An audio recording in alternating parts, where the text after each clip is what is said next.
What's going on, guys? Bingo here. I'm with the Duel Factory and a special guest this week. Shout out, Aaron. You want to introduce yourself? Say hi or something? Yeah, sure.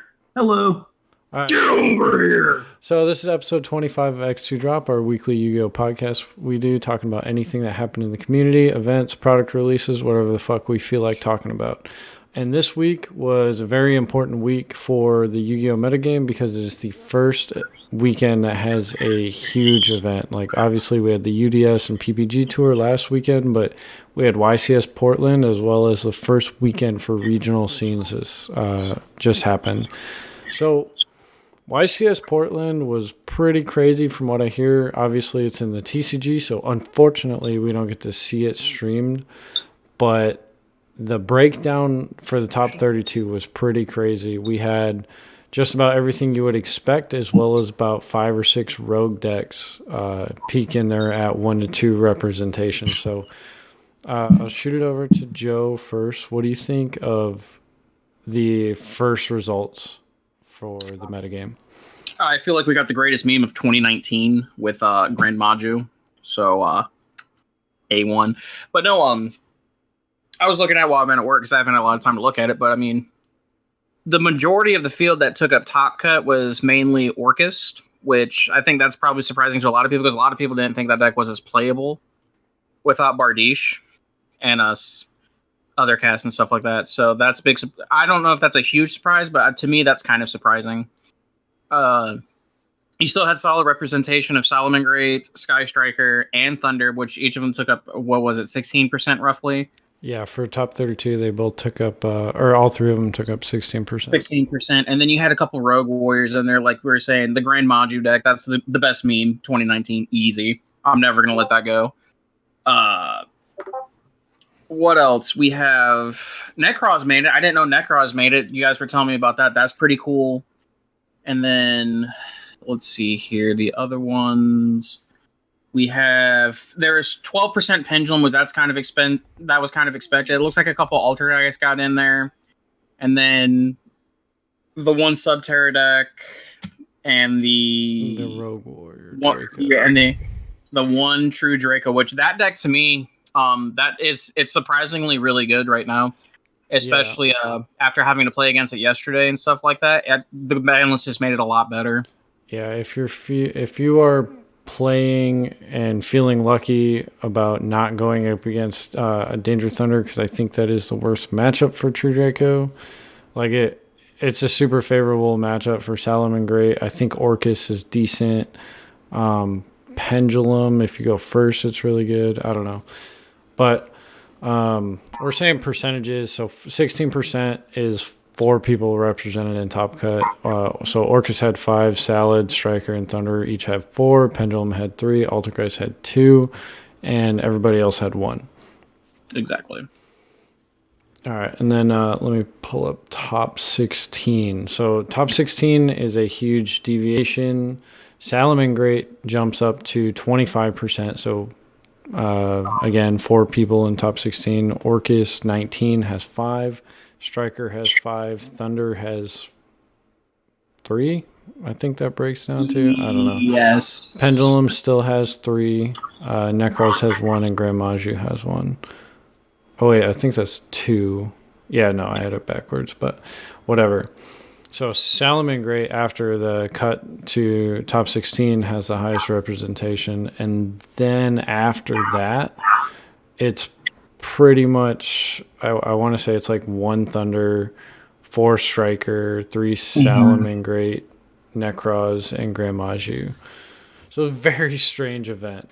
But what I did notice is after Top Cut, Orcus seemed to kind of taper off and being successful. Obviously, it's one event, so I can't really say too much on it, but the reason we have Aaron in the chat is because we all just went to a regional this weekend. It was Aaron's first regional, and he actually went X1-1, which was freaking awesome. He was playing Orchist. And Aaron, how do you think the deck did this format? Let me pull up your deck list while you're talking. Okay. Well, despite the hits with Bardic, I feel like it did better than I thought it would. because a lot of the times you play it, you have the whole Azathoth, Bardic, Fog Blade, the two different formats. So it was like a really good going first deck. But then after that, it was still consistent, but you couldn't really lock down the board. So I'm like, with the consistency, it's probably a better going second deck because almost all the bodies you make have some kind of like not interruption, but removal. So Instant Fusion for Thousand Eyes, Restrict. The new Tenye Spirit for Suda, which is a free body, makes the Link 1 Monk of the Tenye, and you can use it to bounce a card, bypassing stuff like Dingirsu's Protection, Colossus Protection, but mostly it's just there to negate. You can use Sky Striker cards to get like Afterburners or Widowinker, and then the new Gizmo card is just amazing. That was probably the best card of the regional event because if you went second, your opponents would set up their board, and then either during the end phase or before they set up a negate, you can banish top 8 and summon him from the hand, and then on your turn, you have a body to work with, and you can try and bait out a negate with his pop effect, or link him away and then just bring him straight back. Okay, so you were playing this as a blind second deck. That is correct. All right. Yeah, because I was wondering, I was looking at it, and you were not main decking Orchestrated Babel, which to me was strange. But you're still maining Crescendo. And yeah. How did Crescendo work in a blinding second? Did you just establish it after you broke your board if you couldn't kill him?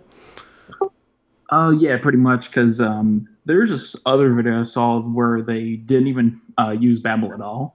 So I figured putting second for chance to go first. But with Crescendo, since I'm trying to pick away at the opponent's board, either I don't kill them or my combo gets stopped, but I can still make Galatea, set Crescendo, and kind of use that to either finish off the opponent or at least try and get a foothold before they try and build a board bigger than mine.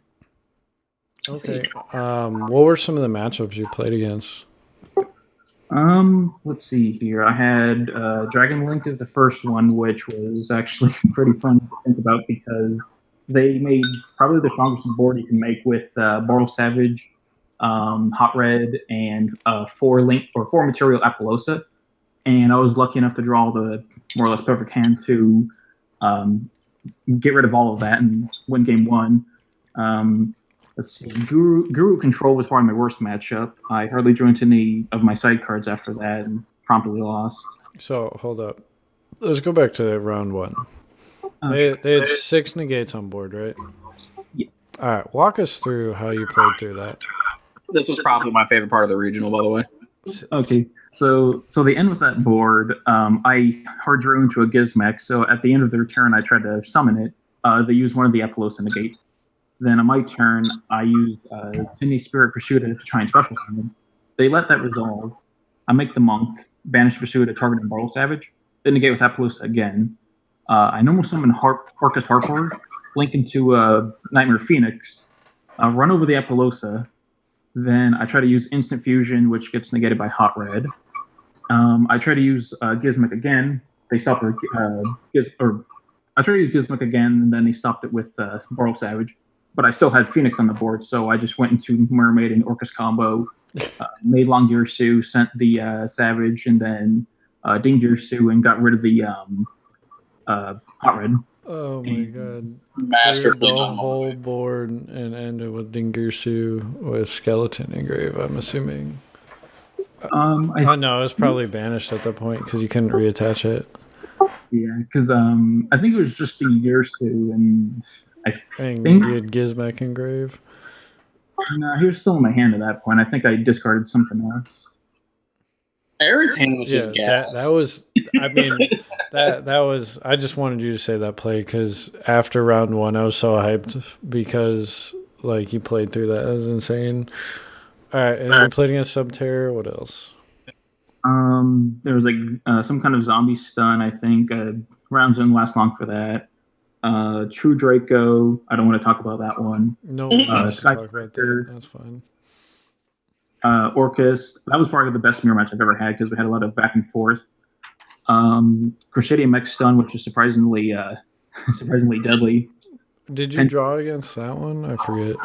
No, the True Draco one I drew against. My only loss was Guru control. The Crusadia one was 2-1. Because what was it? He bricked game 1, game 2. He actually establishes the board with Legacy Secret and Avermax, along with 2 other Mech Knights. So I'm already working with 3 columns shut down and an Avermax that I have to run into, but I can't because monster zones that I needed were shut down. And then game 3, I went first and basically used Orchest's Link sub gimmick to prey on Crusadia. Okay, I got you. With their like pointing to zones and stuff. Plus, I also drew into Ash and Ogre, so they were not playing through on that one. All right, and then your 7th round, I remember you were playing a Sky Striker, right? Yeah, that was actually my 6th round. Was it? Okay. I just remember the one play I watched. This man, was that game 3? Yeah, that was game 3, and we were running close to time. All right, it was game 3. I walked over. It was your turn, and I'll let you explain what happened. So, if I remember right, I know the opponent had multi-roll and a set Widow Anchor. Correct. And I believe a Shizuku. I can't remember how I exactly removed the Shizuku, but I had Gizmek on board, and I had Instant Fusion. So I used that, summon my Thousand Eyes Restrict, and I'm like, okay, I can make a Link 2 and go from there, but I already burned the Phoenix. Then I'm like, wait a minute, I have the Tenny Spirit in hand. So I Tribute Summon Vasuda, link it into Monk, banish the Vasuda, targeting the Widow Anchor. He tries to chain it, but he can't since the only monster on field's a vanilla. So that gets banished.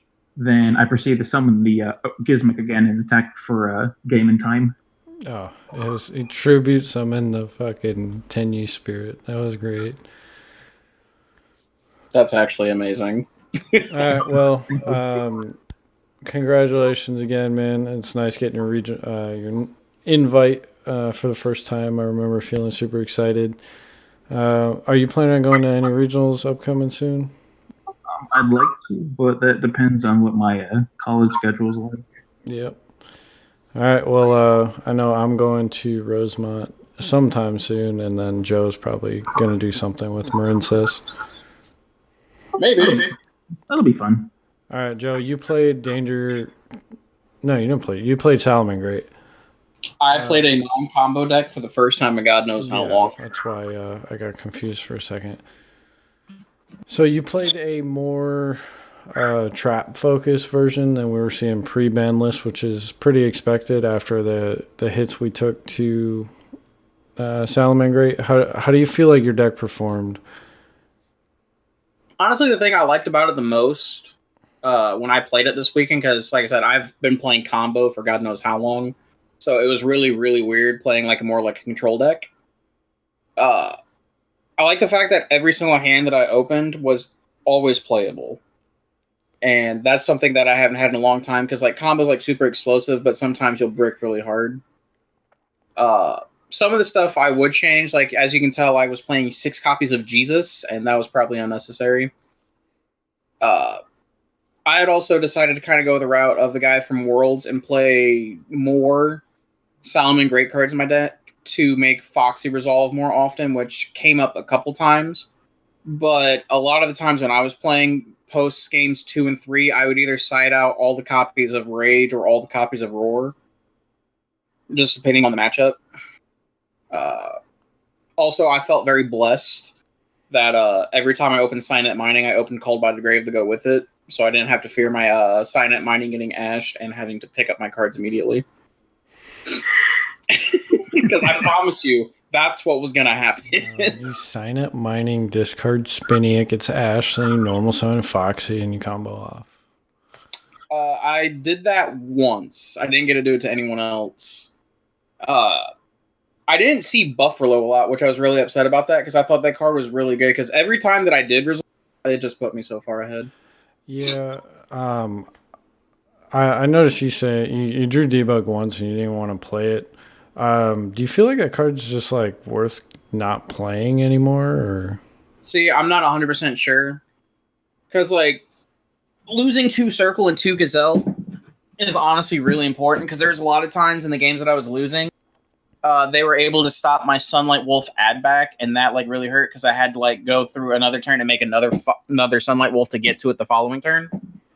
But there was a lot of times like you were saying, I drew debug and looked at my hand, and I just didn't want to summon it because I didn't want to outright lose to Ghost Ogre because it was running around everywhere, and like sure like Ogre gets me the debug, but then like I just like flat out lost because I wasn't playing extenders like backup secretary or reclusi or anything like that. So I was just, I wanted to play a lot more safer than just like dedicating normal summon to debug and then just get blown out.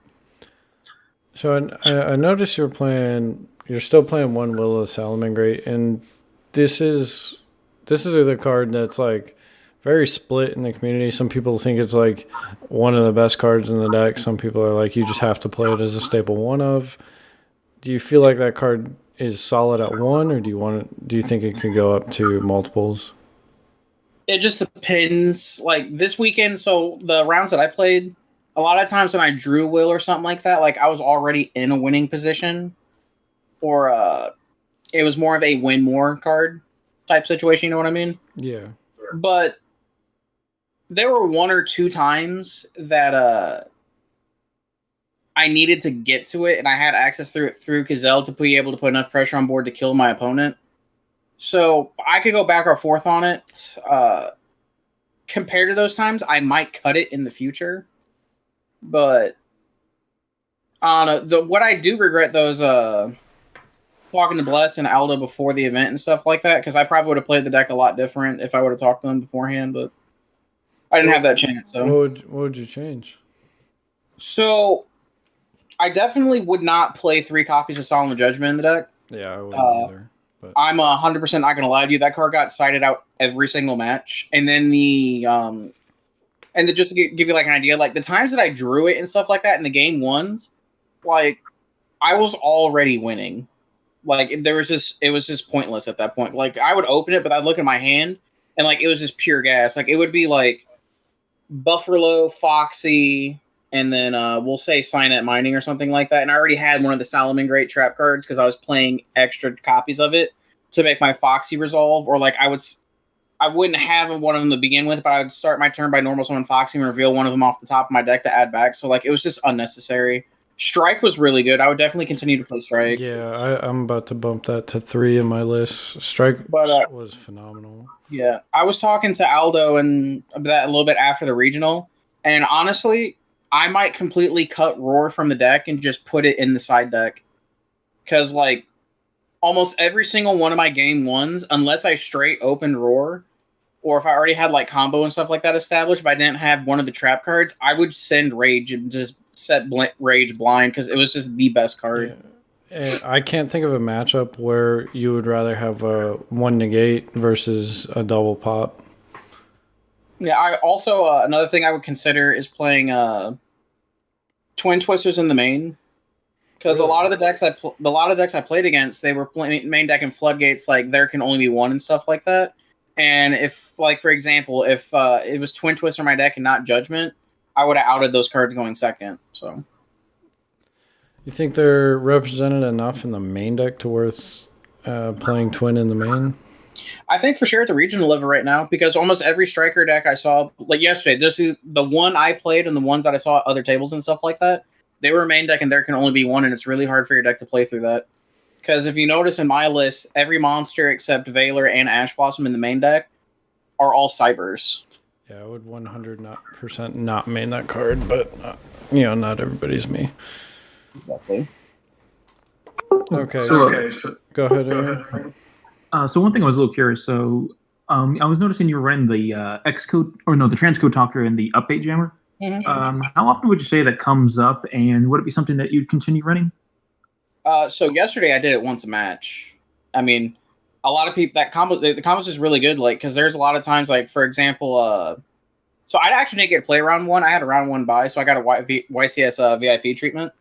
But round 2 I played against Dragon Link, and then game 3, we were in a situation where he was in a simplified game. We were in a simplified game state because he went to go for his Guard Dragon combo, and his LP got ogred, and it stopped his turn, right? Right. So my hand had enough gas into it where I could summon Sunlight Wolf, and then if you weren't playing the combo, you couldn't kill him. But since I was playing the transcode combo, I was able to kill him because I was able to run over his monster and then punch him direct for 8100. So I think that combo is more relevant than a lot of people give credit to. Also, it came up because I was playing against BA, was one of my rounds as well. Because I played Update Jammer in my extra deck, I was able to do the combo with Borreload that's able to attack twice and take 2 monsters. And I was able to take his Beatrice, and I was able to take his... He had made a Nightmare Phoenix in the bottom corner as a generic, because he needed to pop my... He popped my... I think it was my set... what did I have? I can't remember what I had set, but he popped my set card. Oh, it was Will the Solomon Great, because I didn't have another card to make another monster, so I set it as a bluff. But he popped that card, and then I took both of those cards and was able to run over his Cherubini and attack him for game. And then also, he wasn't able to bar me for game because his bar was still underneath his Beatrice, and I refused to give him his Beatrice back. Okay. Yeah, so... The Transco combo, like I said, about once a match I made it, and then having Update Jammer just by itself, even if you don't play Transcode, being able to go with it with Borreload is actually really important because it helps you out-establish boards. Okay, because sometimes I'll see that, and other times I'll see people running like Violet Chimera. Would you say that this is better than running Chimera, or if it was possible to run both? Go ahead. Okay, so I'm like completely different on like people's like thoughts on Violet Chimera and stuff like that, because a lot of people think you should play it because you'd be siding Super Poly. But almost every situation yesterday that I was in where like, man, damn, Super Poly would have been a really good card here in this situation to either make Starving Venom or make it like a Violet Chimera. There's just always something else better that I could have done. So I don't know if I would play. I don't even know if I would play Violet Chimera, to be perfectly honest. Yeah, if I were to approach building the deck, I would not probably play Super Poly or Fusion of Fire. That's just me. I don't think the Fusion of Fire is worth playing at all, personally, but... Yeah, I mean, look at the extra... Like, the extra deck is extremely tight. All of the Salamangreat Great cards, that's like the minimum ratios you have to play. And then Heat is a staple... Phoenix, and you're already not playing Unicorn or anything along those lines, so it's pretty tight. I would agree. Like I said, the only changes I would really make would be to the main deck and the side deck, but other than that, I thought the deck performed really well. The last round was unfortunate because I got super polyed. I was playing against a Mech Knight Invoke player, and he did the same thing I was going to do. He super polyed my cards into Violet Chimera and then killed me. I thought I was safe, too, because I had, like, set, like, Strike and stuff like that for his Alistair. Nah, Jihad Red Reboot. I wasn't winning that game. Oh. Rest in peace. All right. He deserved it. He had the stones. He just had it. So I'll run through. I played Sky Striker. It went X3 after being X2 going into the final round, and then the judge saying my opponent had 100 life points left when he should have been dead, so I went X3. My list is up on screen. You guys got it pulled up? I do have it pulled up. All right. I would 100% probably not play 3 Ogre again. Because that card was dead in every single time. Like, it hit something, but it was irrelevant. I never played the mirror, though, so I guess, Called by the Grave, I feel like it was unnecessary, and what else? I had something else. Oh, no. How'd you feel about the Foolish Burial of Goods combo? Or not combo, but package? I'm playing 2. I've been playing 2 for about a year. I would honestly consider a third, because right now it's just... You need to see Ray, and if you get a read on your opponent's hand trap, or like if you can send the spell and trap you want to add back off Kagari and or confident, maybe you do play Called by the Grave and it's in hand, so you feel a lot safer going for that much investment. There's that avenue, but opening 2 of that card feels so bad that I've never ever wanted to play it at 3 since I opened 3 plus Fusion. I gotcha. And then you're a madman playing Desires with one multi-roll. I still can't believe Desires was probably one of the best cards in the deck. But I would never, there were a few times where I had to hold it until I can resolve a Shizuku to search the multi-roll. Because other than multi-roll, you don't give a shit what you banish. Sometimes it hurts. Sometimes banishing the afterburners or the jamming waves, that hurts. But I would cut Called by the Grave probably entirely. Play a third strike. Cut Ogre, and then I don't know where to go from there. What hand trap would you play in place of Ogre? Either Valor or honestly, I do want to put some actual testing in with Bell. Being able to stop Hawk and other miscellaneous things mid combo that your opponent probably won't expect. But Valor's just as good most of the time, so it depends on which one has more overlapping utility. I see. Because it seems like, I don't know if it's just me, but the past couple top deck lists I've been seeing have been starting to use Ghost Bell. Yeah, I definitely considered it, and the reason I wanted to play Ogre was because of mostly combo. But both combo lists I played against played around Ogre perfectly fine. Just making sure they have multiple zone. Even if LP gets Ogred, it'll still resolve. Even if Brotar, they don't target Brotar with its own effect, stuff like that. So it just did nothing. Did nothing against Salamangreat. Let's see my matchups. Did nothing against Cyber Dragon. Did nothing against Spiral because he never made double helix. Did nothing against BA. Did nothing against Modolce and nothing against Salad. So I see. Oh, can you talk a little bit about Mystical Space Typhoon and some of the theory that you were telling us about the other day? Yeah, the MST was it was amazing. It's just after the initial list I posted after multi-roll went to 1. One, it has overlapping utility, forcing just set cards, because most of the time Sky Striker only ends with 1 set, maybe 2. Salamangreat has 1, maybe they hard drew something, then maybe they have 2. But on top of that, it's got 3 in-deck utility, which is summoning Ray off the field spell, triggering the equip spell, to shuffle 3 back by sending it to grave, as well as if you have, this one's really niche, but if you have 2 spells in grave and MST and engage, you activate the engage and then chain the MST to destroy the engage. Resolution, you'll have 3 spells in grave and you just basically trade out the MST for a third card. Or a to me, that theory made it worth playing MST, to be perfectly honest. Yeah, MST was great. I'm really glad I didn't play 3. I feel like that would have been overkill, but it was never a dead card. I never top decked it for when I needed something else, but 10 out of 10 would play it again. Gotcha. Ignoring my side deck is fucking the reason I lost half my matches. Did you leave some cards at that? Yeah, I left evenly matched. I wanted to play 2 evenly matched. 3 Lancia and 2 Pankratops, I think it was.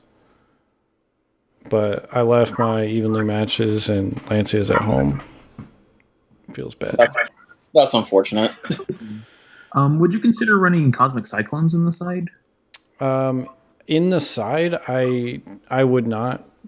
I wanted a more impactful back row removal because with the 2 MST in the main, I just want more blowout cards, basically. So evenly matched in Twin Twisters where I can remove multiple threats rather than the one of. I feel like Cosmic Cyclone is good when it's great when it's good, but if you want to go second blindly into a control deck, it's not enough. Yeah. All right. We are coming up on 30 minutes. You guys got any closing comments? Aaron, how was your first regional? It was actually really fun. Diverse matchups and overall great experience. All right. Joe, final thoughts? I thought it was really whack that no one opened this new set down in St. Louis, so I had to order the rest of the cards for Fire Fist after I got home. That was really upsetting. But shout out to Aaron for his first regional, first invite, first try. Really thought he was going to get the top 8. I was really sad when it happened. But yeah, man. Way to be the local hometown hero this weekend, bro. Thank you. Also, Douglas French has no sauce. Gang shit. Oh, no. Shut the hell up, Popo. All right. It's guys. not over. Peace out. Okay, bye.